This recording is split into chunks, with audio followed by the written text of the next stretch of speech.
Welcome back to another episode of the Be the CEO of Your Life and Business podcast. This week, Amy and I are talking about one of our favorite topics, which is planning. And we do plan periodically throughout the year and review like what we talked about in the beginning of the year, see how it's going. But at the end of each year, we really get together and make a plan for the upcoming year. So we'll review, what worked and stuff this year and decide what we want to do going forward. So that's what we want to talk about today. And this is one of our favorite topics, right? It's definitely one of our favorite topics. And I think it's a topic that we'd like to emphasize because we know that it can be really easy to get caught up in like the hustle and the bustle of the end of the year goals. And just as a business owner, you tend to not make the time for these kinds of planning and vision meetings because you think that it's like, oh, it's so much time and you could be better served doing something else, and right? It's not billable, right? And it's not billable. Yeah. So it's like, oh, well, if it's not going to make me any money, then it's going to be, a waste of time perhaps, or it's going to be not worth it in the long run. But for us as business partners, it's a great time to like refocus, recalibrate, like where we're moving forward, and also to reflect on the year and kind of like reflect on all the wins we've had too in the past year. Yeah. And so, what we plan on doing is we will actually close our office in between Christmas and New Year's, which we're looking forward to. But Amy and I will still be doing some work, and that will include planning for 2023. So we will get together during that week and look at what did we plan? Like, what goals did we set for ourselves at the beginning of this year? And I actually think, because I've been thinking about this month, I cannot believe that 2022 is almost over. I just feel this year flew so fast. But I think we achieved a lot of our goals this year. I think so too. Right? I think we're going to be really surprised when we look back because this is like the time where we get to reflect. Like we're always keeping an eye on our benchmarks and like the deadlines that we set for ourselves. But when you see it at the end of the year and you can look back at the entire year before and be like, wow, like I can't believe that happened. And if you think about it, 1 year ago, Dawn was not with us full time yet. Nope. So January of this year is when we started with her full time. Yeah. And remember how nervous we were? We were so nervous. We were so, oh my God, how are we going to pay for this? Yeah. Like, is this going to work out? And it's just worked. Like, I can't even imagine now that we functioned without her for a year. I know. Before that. I know. It's crazy. It's been crazy. It's been wild. Another one of our goals was bringing on an of counsel to write. Yep. That happened this year. And just, we had talked a year ago about the things we wanted to accomplish and how we wanted to make it work. And we actually made some of those things come to fruition. We got a second office this year. Yeah. So, it's really great. Like, it's great to have a plan, but you actually have to implement it and execute on it. Right. Yeah. Which, listen, I can be the worst when it comes to, consuming so much and not doing and becoming paralyzed by it and not doing anything with it. Yeah. So I think it's really important to not just make the plan, but review periodically. Like, are you sticking with the plan? Do you need to change the plan?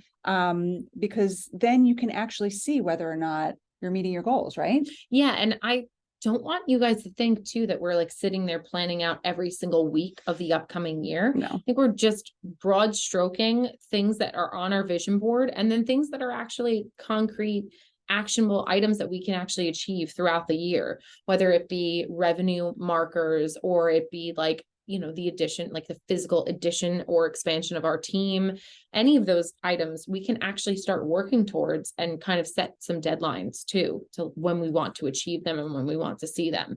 Yeah. And I think it's important to make those things realistic. Like, our goal for 2023 will not be, oh, we have $10 million of revenue next year. Right. No, it's got to be something really tangible and attainable and realistic. Like you said, like a SMART goal. I'm sure that people have heard that buzz phrase before, but we need to set goals that are realistic that we can actually achieve, but also that challenge us in a way too. Right. From where we are now. Right. So we've already talked a little bit about the things we want to strive for in 2023 and the goals we want to set. Yeah. But not only do we meet, but we're also going to sit down with Dawn Mhm. and talk about like how 2023 went, like how she feels about, because it's not just about how we see things, like we Right. value her input. Absolutely. So, we want to sit down with her and, hear from her, like, what do you think worked this year? What would you like to see in 2023? Is there anything that you think should change? And also what goals she has for herself. Yes. Does that make sense? Yes. And also looping her in on the goals that we have, because while the two of us have like such a dynamic between us and figuring out how we can achieve goals and like working really well together, it's also really great to see an outside perspective that's not on the same level as us and that's not in the weeds of like business planning, to get some creative ideas. And she's a perfect person to always go to like think about it. And then she's thinking outside the box, like in ways that our brains just don't happen to think.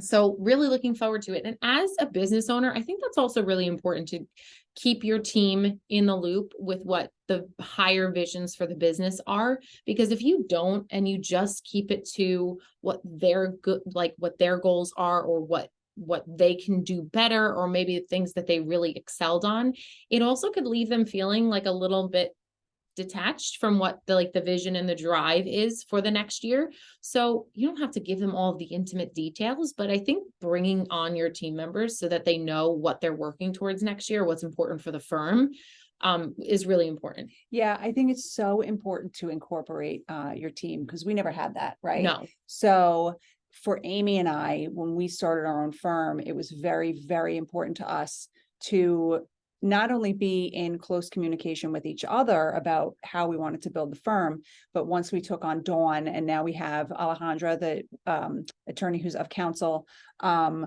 we want to be in communication with them, because we actually care about what they want.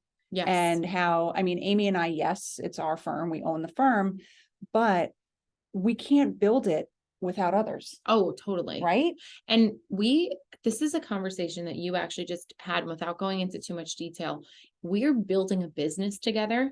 We're building a Yes. firm together. We have visions and goals of where we want to go. We're building something. It's not like we're just spinning our wheels in the same exact spot with the same clients or the same things. Like, we are really trying to keep pushing the level up every year. And if you don't have these kinds of meetings to get on track with one another, it makes it really difficult to have a shared vision and to have something to work towards. too. Yes. So I had a conversation with somebody recently about how Amy and I, we have separate clients. We work on some stuff together. For the most part, we have our own clients. So we don't necessarily practice law together, if that makes sense. Right. Like but we're building this business together. Mm-hmm. So we work together on our goals and the vision we have for the firm and the type of business we want it to be, who we want to work with us. But we are building something. Yeah. So each year it's important to set out, what we want to do for the next year, but we can't do that unless we look at what we did in the prior year. And I think that's the best way to segue to this next part is that before we meet at the end of the year, we also are going to have important meetings with our bookkeeper and also with our tax professional to talk about the coming year, because they are really instrumental in keeping us on track when it comes to the numbers and like getting in those weeds. Because we could talk about big visions all the time, and we do this all the time. But then when you have those professionals that actually are like, okay, so Laura, Let's Amy, reel it in. you're talking about this. Well, maybe you can't get there just yet, or maybe we need to plan for it a little bit. Like, that's the other reality check. So before the holidays, before we're closed, we're going to make sure that we have meetings set up with both our tax professional, and we're also going to talk to our accounts manager and make sure that everything is updated, ready to go, ready to evaluate. It's like you said, you can't know and plan successfully for where you're going if you don't have a measure of where you are, which we've talked about before. Like, you need to know where you are right now and what you can actually do realistically in the coming year. Yeah. And a big part of that throughout the year too is, even though it's not my favorite thing, we do talk with our accountant, our tax professional, and I would say quarterly. Yeah. Right. Mm-hmm. So we talk with him quarterly. We meet with our bookkeeper. We try to do it monthly, Mm-hmm. because we think it's important to just like not just have a big picture, Right. but through the year, we want to make sure of where we are, what our expenses are. And Amy, of course, created a whole spreadsheet of like our expenses. And of course, they've changed a bunch of times throughout the year. Yep. Because we've taken on other things, like we increased our space in our original office. So we have a much bigger space there now. We have our New Jersey office, so we have that space now. You know, we took on of counsel. And so there's, you know, our malpractice insurance, like all these different things that you really don't think about. And Right. when you take on these obligations, so Amy has like a whole spreadsheet that she created of all our expenses, so we can just see what's going on throughout the year. So it's important to not only, you know, look at the end of the year, look back at the year, but to kind of touch base throughout the year Yeah. to see, you know, what exactly is happening. So we will have done all that stuff by the time we meet at the end of the year to see what worked and what didn't. And then we can look towards the next year to see if there's any changes we want to implement. Right. We have things that we definitely want to work on for our firm for 2023, which is very exciting, but it's very easy to get lost in like goal setting and Yes. the vision board and like Oh. all these huge things. And I think it's important to remember that you have to be realistic. And I think that Mel Robbins did an incredible, was it Mel Robbins? Did a really amazing podcast recently about how people are manifesting wrong. Did you Yes. listen to that Oh one? my gosh, I listened to it. Oh, it was so good. And I think my favorite thing about this is that she's like basically telling you, do not manifest that all things are going to go according to plan. Manifest for when the shit hits the fan. Excuse my French, Yeah. but like that's literally what she wants you to manifest so that you can feel yourself and expect those times and realize that you might have to pivot at, oh my gosh, it was so good. The other thing I loved about it is that it is similar to kind of what we do like in our meeting at the end of the year. Like instead of looking and saying like, you know how I write down the 10 goals every day, whatever, Yep. every morning. So instead of writing, say you have like $100,000 in debt, right? And you want to pay it down. And that instead of writing down a goal of, I paid off $100,000 in debt, instead of doing that, break it down into small chunks that you can see every day. I paid off the first 1,000, right? So very small, realistic, achievable goals, because then you can actually check them off, Yes.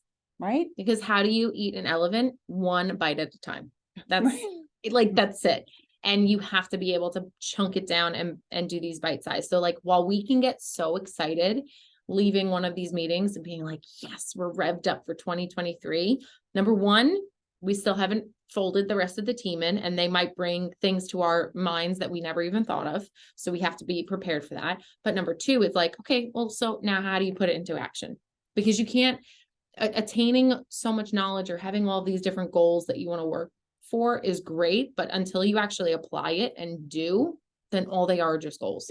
And smaller goals are much easier to digest. Does that make sense?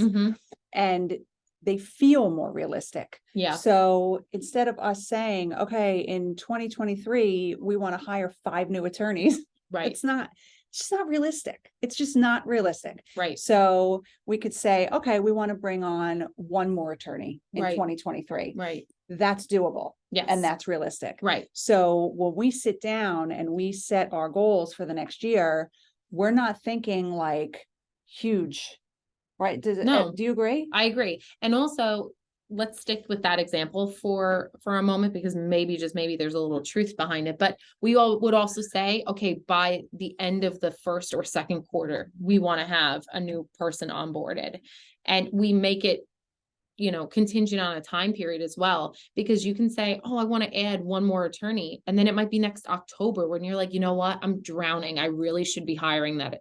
If you start breaking it down and say, this is the realistic goal, this is the time frame I'm giving myself, that's also realistic too. Can't say by like the second week of January we're hiring somebody new. That's completely unrealistic right now. But like, if you say time wise and you say what the goal is, then it keeps you on track. And then you can continue to bite size that goal by week or by month, depending on what needs to be done.